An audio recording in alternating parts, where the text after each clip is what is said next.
Será que o advogado deve participar da conciliação no Sejusc? Será que precisa da participação obrigatória do advogado nessa audiência de conciliação?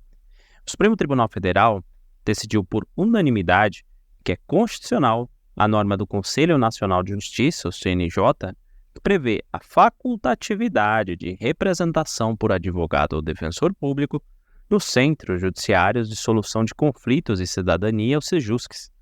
Observa o que dispõe o artigo 11 da Resolução 125 do CNJ. Diz o seguinte: nos centros poderão atuar membros do Ministério Público, defensores públicos e procuradores ou advogados.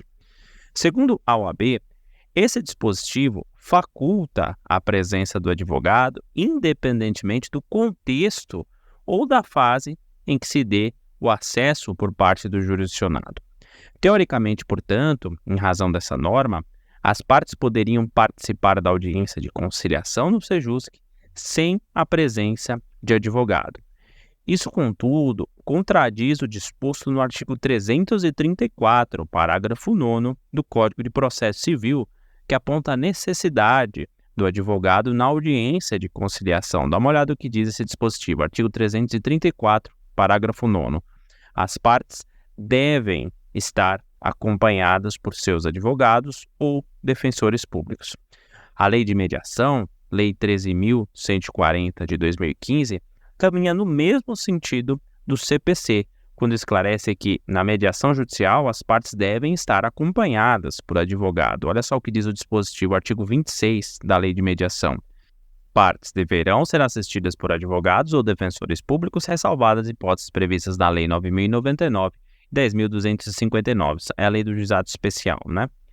O CPC de 2015, ele tem como pilar de sustentação o princípio do estímulo à solução pela autocomposição.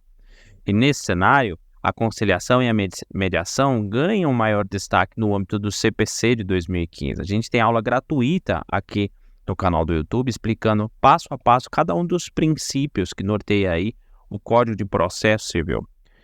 O CPC ele tem um capítulo com 11 artigos para regulamentar a mediação e conciliação.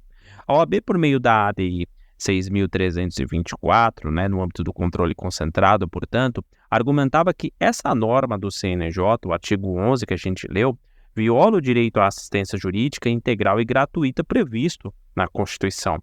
No entanto, o STF entendeu que a presença do advogado no Sejusc não é obrigatória, portanto é facultativa, sim, porque esses centros são destinados à solução consensual de conflitos e não à realização de processos judiciais.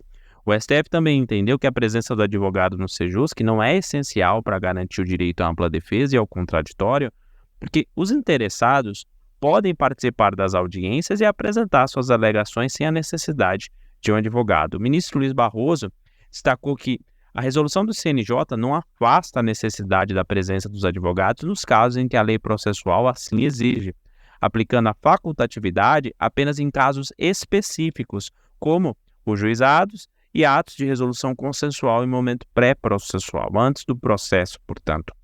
São argumentos que justificaram a não obrigatoriedade do advogado. O seguinte: 1. Os Sejuscs são destinados à solução consensual de conflitos, como expliquei, não à realização de processos judiciais. 2. A presença de advogados no Sejusc não é obrigatória para garantir ampla defesa e contraditório, porque as partes podem participar da audiência, apresentar suas alegações sem a necessidade de advogado. 3. A participação de advogados no Sejusc pode dificultar a solução consensual de conflito, porque os advogados podem incentivar as partes a adotar uma postura mais hostil, mais combativa. E 4. A participação de advogados no Sejusc pode aumentar o custo do processo, porque os advogados cobram honorários pelos serviços. Em tese, portanto, impor a obrigatoriedade da participação do advogado na audiência seria contrariar, em última análise, o próprio princípio do estímulo à solução pela autocomposição. Na decisão fala-se ainda em violação aos princípios da eficiência, da celeridade e do acesso à justiça. Em conclusão, portanto, o STF, por unanimidade, julgou improcedente o pedido da OAB, considerando constitucional a disposição do CNJ, o artigo 11 que eu li no começo, que prevê a facultatividade de representação por advogado ou defensor público no âmbito do Sejusc.